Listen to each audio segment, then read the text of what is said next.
అంతకుముందు సిగ్గేలా, ఎందుకని? అంతకుముందు పెండ్లి కుమార్తె కాదు కాబట్టి. అంతకుముందు పెండ్లి కుమార్తె కాదు కాబట్టి సిగ్గేయలేదు. ఇప్పుడు ఏమైంది?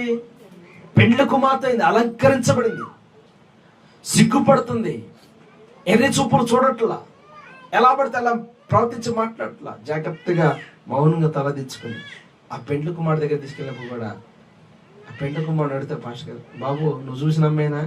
ఈ కొద్ది డౌట్ వస్తుంది. ఆ రోజు అండి కదా 4 మంది ఇలాంటి తెల్లవాళ్ళు ఎవరు నాయన చూసింది ఊరా బాబు, ఏం కాదు కదా ఎవరు. అట్లాగే ప్రియులరా, దేవుని దగ్గర మన జీవితం ఒకప్పుడు నలిపే, ఒకప్పుడు అగాధమే, చీకటే. కానీ ఆయన కొరకు దేవుడు ఏం చేశాడంటే పెండ్లి కుమార్తెగా అలంకరించాడు. హల్లెలూయా, హల్లెలూయా. ఇప్పుడు పెండ్లి కుమార్తె ఎలా సిగ్గుపడుతుందో, ఎలా భయపడుతుందో, మనం కూడా ఏం చేయాలంటే భయం కలిగి దేవుని నామానికి అవమానం తేకుండా దేవుని నామానికి కీర్తి తెచ్చేవారుగా బ్రతకాలి. హల్లెలూయా. రెండో మాట ప్రకటన 22వ అధ్యాయము 7వ వాక్యం. 22వ అధ్యాయం 7వ వాక్యం.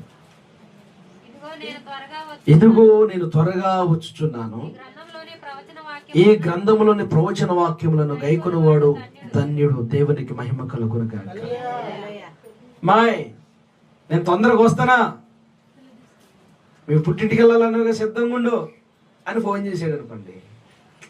ఎన్ని టన్నుల పనైనా చక చక చక చక అయిపోదు. ఆగిద్దా? నేను వస్తున్నాను, మీ ఇంటికి వెళ్ళాలన్నావుగా. అవునయ్యా వెళ్ళాలన్నా. పని అంతా చేసుకుని రెడీగా ఉండు, పిల్లలు రెడీ చేసి. ఓ అబ్బో ఎప్పుడో రెడీ చేసేసా. హల్లెలూయా. రావటమే లేటు. ఏంటికి చెప్పాలబ్బా? ఏంటికి? మెట్టింటి నుండి పుట్టింటికి వెళ్తాకి ఎంత హుషారు, ఎంత సిద్ధపాటు కదా. అలాగే మరి మన పరలోకపు తండ్రి ఇంటికి వెళ్ళటం కూడా మనం ఏం చేయాలి? అలాగే ఆతృతపడాలి, అంతకన్నా ఎక్కువ ఆతృతపడాలి, అంతకన్నా త్వరగా ప్రతిరోజు సిద్ధపడాలి. వాక్యములో 119 ఏమన్నాడు? యెహోవా ధర్మశాస్త్రమును అనుసరించి నిర్దోషంగా నడుచుకున్న వారు ధన్యులు. తండ్రి ఇంటికి వెళ్ళాలంటే ఎలాగుండాలి? ఇక్కడ ఎట్లా ఉంటుందంటే, నువ్వు నాకు ఆస్తి ఇవ్వలేదు నా చిన్నదానికి ఎక్కువ ఇచ్చాక దాంతో అదే చూసిద్దు నేను రానులే. కాదమ్మాయ మంచంలో అమ్ముందే, నాకు ఇచ్చింది 25,000 కట్నం, దానికి